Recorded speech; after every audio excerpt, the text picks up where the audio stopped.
Geceler düşür yine yadıma,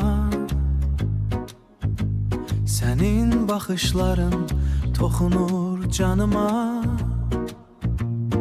Bir gülüşün yeter değişsin dünya, sen olmayanda darxır bu kalbim her an.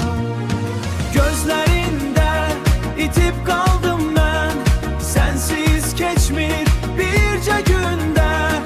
Etrin kalıp nefesimde, hürər aralar ay, adın yaşayır yüreğimde. Gözlerinde deniz var sanki, məni çəkir özünə hər gün yenə. Nə olar gəl, tərk etmə məni,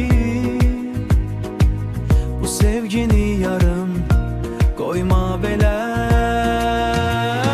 Gözlərində itib qaldım mən, sensiz keçmir bircə gündə. Ətrin qalıb nəfəsimdə, hürər aralar ay, adın yaşayır yüreğimdə. Səni gördüm değişti taleyim, senle güldü bütün xəyallarım.